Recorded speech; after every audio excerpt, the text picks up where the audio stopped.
পৰিত্ৰাণ লাগে মাখিৰ আতংকৰ পৰা আমাক ৰক্ষা কৰক মাখিৰ আতংকৰ পৰা আমাক ৰক্ষা কৰক আমাৰ এই ৰাজহ গাঁওখনত আজি প্ৰায় 1-1.5 মাহৰ পৰা মাখিৰ আতংকই আমাৰ নিদ্ৰা হৰণ কৰি দিছে। প্ৰত্যেকটো ঘৰত প্ৰত্যেকটো পৰিয়ালতে মাখি এনেকুৱাকৈ অত্যাচাৰ কৰি আছে। ল'ৰা ছোৱালী খাব নোৱাৰে, শুব নোৱাৰে, খাদ্য বস্তু আমি থ'ব নোৱাৰোঁ। এনেকৈ ল'ৰা ছোৱালী পঢ়া লিখাৰ পৰা আৰম্ভ কৰি বাচ্চা টোপনি যোৱাৰ পৰা আৰম্ভ কৰি মানুহখিনি যে খাই বৈ টোপনি যাব তাৰো কোনো সুবিধা নাই। মাখিৰ অত্যাচাৰত মানুহ গোটা একদম অস্থিৰ হৈ গৈছে, আতংক পৰিৱেশৰ সৃষ্টি কৰিছে।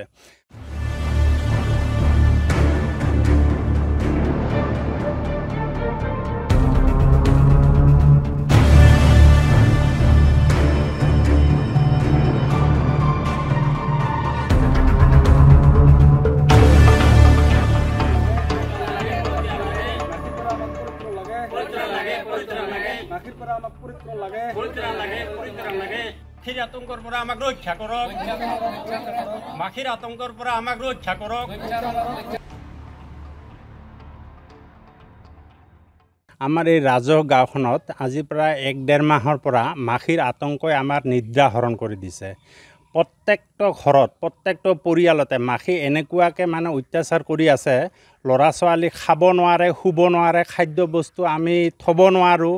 এনেকৈ ল'ৰা ছোৱালী পঢ়া লিখাৰ পৰা আৰম্ভ কৰি বাচ্চা টোপনি যোৱাৰ পৰা আৰম্ভ কৰি মানুহখিনি যে খাই বৈ টোপনি যাব তাৰো কোনো সুবিধা নাই। মাখিৰ অত্যাচাৰত মানুহ গোটা একদম অস্থিৰ হৈ গৈছে, আতংক পৰিৱেশৰ সৃষ্টি কৰিছে।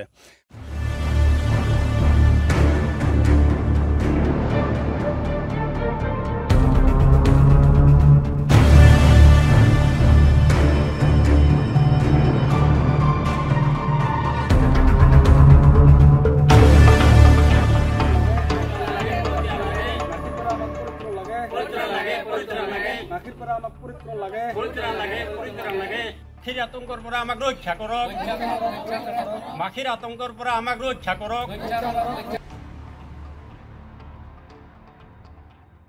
আমাৰ এই ৰাজহ গাঁওখনত আজি প্ৰায় 1-1.5 মাহৰ পৰা মাখিৰ আতংকই আমাৰ নিদ্ৰা হৰণ কৰি দিছে। প্ৰত্যেকটো ঘৰত প্ৰত্যেকটো পৰিয়ালতে মাখি এনেকুৱাকৈ অত্যাচাৰ কৰি আছে।